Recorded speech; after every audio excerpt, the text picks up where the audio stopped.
Hey y'all, this is Treacherous Slayer coming at y'all with another video, and before we get started, don't forget to like, comment, and subscribe y'all, and thank you all for all your love and support. I truly appreciate it, and without further ado, we're about to get into Squid Game Episode 5, A Fair World, and y'all, this definitely ain't no damn fair world. Now, the episode starts off with the events picking up from last episode, which was episode 4, the tug of war episode. Y'all already know what the hell that was leading to. Now, we seen Gi-Hong seem assumingly lose when they're all dragged to the edge, but luckily Gi-Hong hangs off the edge for a slight second, and then the other team gets cocky, and then Sang-woo yells at them okay, now yank back, and then they all use their collecting 1 2 3 pull strategy, and the other team was struggling, so the other leader was like, come on, get the molasses out y'all ass, come on. But unfortunately for them, Gi-Hong scene gains the upper hand, and they all Humpty Dumpty fall down to the pit. I'm genuinely shocked that Gi-Hong scene won, because I thought they were goners for real. I was like, yeah, because this was episode 4, and we halfway through the season, and I'm just relieved that they all survived, and the old man, he just smiling, he having the best time of his life, And then we see the players gathering themselves, like Gi-Hong's team, trying to process what just happened and them winning that match. And we see Gi-Hong looking at his bruised, torn hands, and then we see the preacher on their team just praying and thanking God that they survived that trial. Then we see players who 40 clowning him the whole time, you really think God was the one that got us through this? That was no, that was us. We were the ones who took that team down. We didn't have any divine intervention. So we could tell, obviously, she's not really much for praying. As they make their way back, we also see 240, constantly bugging Sabayuk, since we seen her bugging Sabayuk in the elevator. Sabayuk's sort of okay, girl, be quiet, you talking too much at this point. And then she tries to ask Sabayuk her name, she was like, just go get out of here, because that was too much. Now, as Gi-Hong's team walks into the room, we see Dak-Soo's team cutting it up yeah, they the best and no one can stop them and everything. They silent and just gag when they see Gi-Hong's team walk in, because obviously they thought since they had 2 women on their team, they was instantly gonna lose. And then we see Miss Han Mi Leon, yeah, you thought I was gonna be a goner, you thought I was gonna be bopped and flopped. No, I didn't fall in that pit, so yeah, this ain't the last you seen of me. We also see the PlayStation Masked Man gathering another body to obviously organ harvest. So I guess they said they're gonna make their little side coin by any means necessary. I'm just evil.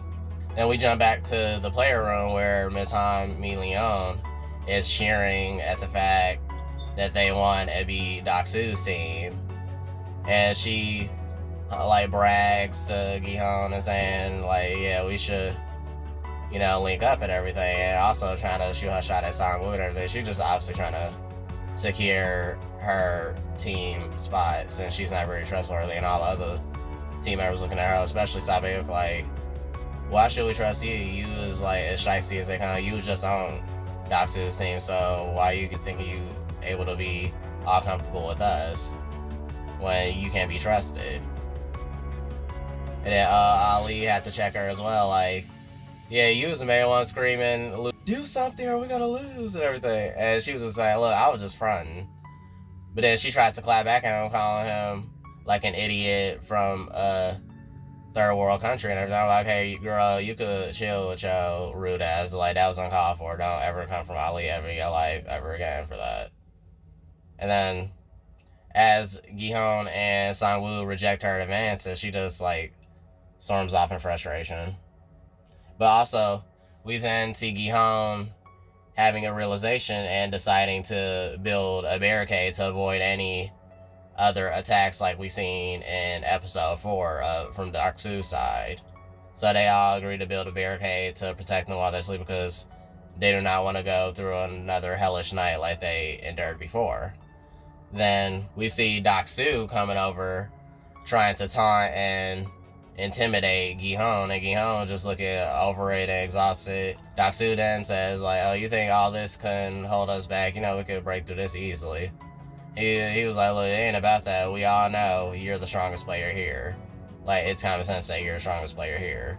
But little do you know where you're fucking up at. Given that you're the strongest, if I was on your team, you'll be the first one I take down. So you should keep that in mind, basically. And obviously, Daksu takes his word seriously, as we see his whole mood change after that. He went from cocky to, wait, oh shit, this nigga right. Like, now I gotta watch my back. And as he closes that little barricade block on his ass, he walks back to his team saltily. Then we see his goons ask him, okay, like, what's our plan? How we gonna get to them and everything? Then he suggests to them, nah, we need to take the night off and chill and, like, rest. And then the other one's still pressing, because a few of them still pressing, like, wait, we're not gonna take them out. I thought that was our whole, like, thing, to thin out the herd so we can win faster. And then he telling them, like, look, shut the hell up. We need to get rest, especially we don't know what's the next game is, and we gotta wait for the doctor to come back with information on the next game, so we gotta be more smart.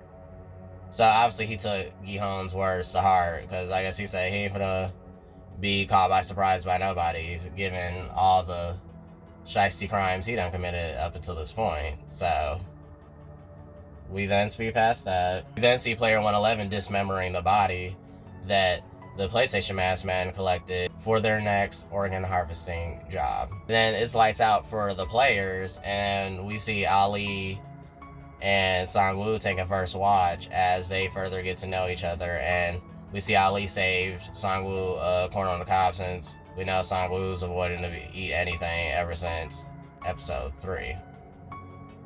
So as they bond, and Ali tells Sang-woo about his wife and his 1-year-old son, and this is the reason why he's participating in the Squid Game in the first place. And then Ali asks him, like, okay, why are you here? Like, yeah, I'm pretty sure you have, like, a wife and kid, don't you? And Sang-woo's like, no, like, I'm here because I have some debts to clear off, and because I have to win this money, basically. We all know Sang-woo shiesty ass there for the money. I'm like, yeah, I still don't trust him in the slightest. I just know things are about to go left right after this episode. It's just a gut-wrenching feeling. Then we see Detective Hwang finally learning about the organ harvesting on the side that some of the PlayStation Masks are partaking in, and little did he know, number 28 already, like, scolds him, like, yeah, since you've been missing, the other ones, they didn't trust you no more, and I basically spared you from getting Bob, so you need to be more careful and don't miss any more appointments, basically. So we know Detective Hwang, he obviously moved around too cocky and too comfortable, because I'm like, yeah, you remember you're undercover, like, you need to play the role, like, stop getting distracted. So as he witnesses this whole ordeal and sees player 111 dismembering organs, obviously the other Triangle Masked Men, they're clowning player 111 for, obviously, in their eyes, doing a sloppy job, when obviously we know they're not qualified, because if that was the case, they wouldn't even need player 111. And he snaps on him like, look, if you was sleep deprived and barely eating and having to fight for your life 25-8, you would be doing the same job as me, so y'all shut the hell up and work on getting me that next clue for the game. And then they stop clowning him for a little minute. But then we learn that what led 111 to even participate in the game, he bopped one of his past patients, so that's how he lost his practice. So obviously he's not really a trustworthy doctor from the get-go. So that was interesting to learn. Then we go back to Gi-hoon taking, I think, the second watch from Sang-woo, creepy ass waking him up, and then we see him having a flashback of where his company went on strike since they're wrongfully fired and not properly compensated for their wages. So I was like, oh, so he went to another situation like Ali did, basically. But at least Ali, he was able to get his boss instant karma, as we see from his, crushed hand in that machine. I was like, see, this is what happens when you're a very bad boss and you don't treat your workers properly. So we see player 1 bringing him out of his thoughts like, hey, Gi-hoon, are you good? Since we see Gi-hoon witnessing, which we already know prior to that, he told his ex-wife that one of his coworkers got bopped right in front of him and he couldn't do anything, but he was just consumed with fear. And player 1 also remembers seeing that story on the news and like reassures him that he only could do the best he could do at that point. So luckily he's still alive today. We then see player one kind of going out of it, having a little headache. I thought it was a migraine attack, but obviously we know his tumor is messing with him. And Hwang feels his temperature. We learn he's running a fever, so that can't be good. So he instantly goes into nurture mode for player one. Then we see the PlayStation man going on a tangent for not making much money on the last organ harvesting job that they did, since they said player 111 didn't properly dismember the organs, and they said how easy it could be based off the YouTube videos they went in, so they don't really need him if he doesn't get his shit together, basically. He like, look, y'all need to shut the hell up, because if that was so easy, y'all wouldn't need me. Now tell me what the next game is going to be. We also see number 28 as they, continue to roast player 111, basically saying, because Detective Hwang's obviously asking the wrong question since he wasn't aware of this situation before. And number 29 checks him like, yeah, remember, you're the one to take out the last zombie. And we learned that zombies is who they call the players they collect for organ harvesting, the ones who are knocking on death's door, obviously. So he said, yeah, that crowbar right there, you the one to finish off the last zombie, and that was very creepy. So we see Detective Hwang almost blow his damn cover, and because number 28 was like, yeah, you don't remember that? Like, what's been going on with you? Like, are you good? And he was gonna pull out his gun and, let it spray up in there. But then player 111 quickly interjects, ending that old debacle, and was like, look, y'all need to hurry up and tell me what the next plan is, because I'm not safe up in that room, especially with Aksu's psychotic ass team constantly impatiently waiting, like, okay, where the hell the doctor's at? Like, he needs to hurry up and bring back that information to us. And then, it's just, I could tell this is about to go left real fast. We then see Sabayuk helping Hwang with player one's fever as she hands Hwang a water bottle. Then Hwang tries to continue to bond with her and get her to warm up and trust him more. We then go back to the operating room where we learn number 29 and Detective Hwang had to go make the delivery, so they leave quickly and go on their secret route to where they deliver the organs to the boat. And we see player 111 just losing his cool at this point. He pissed. Okay, he cusses their ass out and says, y'all need to tell me what the hell the next game is. And we obviously see the Triangle Mask playing in his face. Like, look, we gonna let you know, we let you know. He was like, nah, this ain't the damn arrangement. Y'all need to let me know now, because that information is valuable and my life depends on it. Like, why y'all playing in my face? I was like, right, y'all is playing with his face and playing with his time. Like, y'all need to get it together. Like, I know that's y'all arrangement. He's a player, y'all not a player. So what the hell are y'all doing? And he's like, look, you need to chill. We're gonna give you the information again. You just gotta wait. We gotta wait till the higher ups tell us something, because they're keeping it quiet at the moment. He's like, nah, that won't do. Then he quickly grab a scalpel, y'all, and takes one of the Triangle Mask man hostage. And he holds him with the scalpel by the throat, like, look, y'all need to tell me where the other game is gonna be, because I need to know now. And he's just losing. The other Triangle Mask man was finna grab a gun. He was like, nah, you stay right there. And then the other one that he's holding hostage was like, look, hold on, he needs to, in order to get the information, he needs to get the keys from my pocket. So please let him get the keys in my car, or if you don't trust him to get the keys, you get them yourself. And then player 111 falls for this ruse and gets outsmarted by him and gets elbowed by him. But luckily, player 111 quickly stabs the Triangle Mask man, and the other one quickly grabs the crowbar and swats him on the back, and he was able to defend himself, player 111, and quickly escape into the labyrinth. I'm like, yeah, that was really wise to do, player 111. Like, come on now, you're playing a dangerous game right now, sir. Then we see Detective Hwang and number 28 going on their route. As they're going down a ladder for the VIPs, we learn about the VIPs from number 28, because he asked, okay, who are the VIPs? Do we know who they are? And then number 28 brushes off, no, we don't know. And he was like, since when you become so curious and everything? He was like, oh, no, I was just wondering. obviously, you've been wondering too much, Detective Hwang. You need to shut the hell up. You talk too much. You need to play the role. We then see him as they reach the cave where the oxygen shanks lie. The number 28 is like, look, yeah, you two curious. You need to show your face and tell me who the hell you are because you ask too many questions. And then obviously we finally learn Detective Hwang's been exposed because he's been talked too damn much. And he pulls off his mask and shows him his face.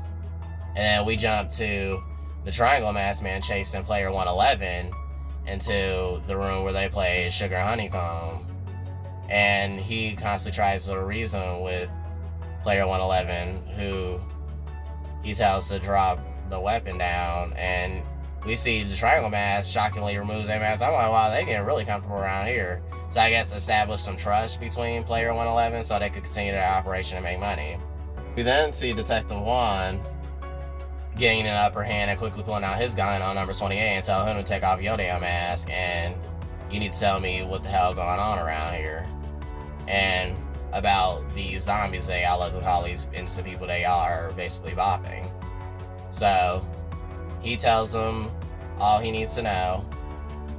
And we see him begging for mercy as we learn that their sick asses basically essayed the last zombie, as they like, which was a young woman, since we learned that it wasn't a young man, a young woman, and basically took her life and her organs after they were done. Basically, I'm like, y'all just need to fry in the eternal furnace like forever. And he pleads with Detective Hwang, and Detective Hwang holds his clipper like right between his eyes, and he's like, look, we could continue this, right? Everything. And thankfully he bops number 28 and he falls in the water.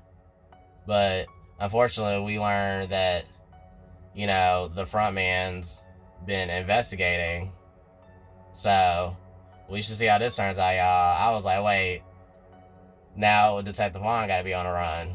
Then we see the Triangle Masked Man trying to manipulate player 111 into joining his side and keep the organ harvesting business on a go. And we see player 111 visibly relax a little bit as the Triangle Masked Man tries to reason with him. But we see the Triangle Masked Man pulls out a pocket knife and tries to slyly bot player 111. But as he raises his blade, the front man come in and shoot his hand. And as he drops the blade and collapses to the ground, player 111 is just stunned, y'all. He wasn't shocked to expecting to see this. And then we see the front man scolding on like, this is what happens when you tread from the rules and not treat everyone as equal. So he bops the Triangle Masked Man for exposing himself. And then he just walks away, leaves player 111 just shook. And player 111 like, wait, he got off scot-free. I thought he was getting off scot-free too, but then when the Triangle Masked Man, the other ones, instantly clipped player 111. I was like, dang. So I was like, no more organ harvesting, y'all. And then we learn that the front man's on to number 29, and he has the ring of sirens like, okay, one's missing, so we need to find him. Like, now find the intruder. So we see Doc Seuss team panicking like, okay, where the hell is the doctor at? Like, he needs to hurry up and give us this information on what the next game is, y'all. And then we see Detective Hwang like obviously infiltrating the front man's room on a slide, still looking for clues. And I'm like, he's bold, like walking around that front man room and with no mask. I'm glad. Oh my gosh, well, I feel safe now that he got his clipper with him, so he should be good. Then we see them sounding alarms and all the players are alert and panicking. And we see player 1 obviously like just going through it, since we know he's running a fever, so that's definitely couldn't be good for his health. Like, I'm worried for him, y'all. And we jump back to Detective Hwang investigating the front man's, like, I guess, hidden room. And y'all, why he find all this evidence on the Squid Games? And y'all, we learned that the Squid Games date back all the way to its origin back in 1988, so that was the first Squid Game. Then we learned that his brother, Mr. Hwang Hee-lo, was a participant as number 132 in the Squid Game back in 2015. Y'all, I was gagged. I was like, so his brother was a player. Y'all, that's where the episode ends, as we see Detective Hwang's shocked face. But I'm glad, okay, Detective Hwang, you need to get the hell out of there. And y'all, episode 5, we definitely got some. I'm like, damn, like the Squid Games dated back all the way to the late 80s. That's insane. So they've been doing this for some decades. I'm like, wow, y'all been Squid Gaming for a while now. Like, that's insane, y'all. I can't believe all this went down. So I wonder how Detective Hwang is gonna get all this evidence to his sheath and everything without leaving unscathed. So I don't think it's gonna be easy, y'all. Yeah, but that was my recapping thoughts for episode 5. That was definitely a revelation to the sites, cause what? Like, back to 1988, that's insane. But I'm trying to see who these finalists are gonna be, because we almost near the end, y'all. So yeah, I'm Treacherous Slayer, and don't forget to like, comment, subscribe, y'all, and I'm out. Stay tuned for next week's episode 6 recap. See ya.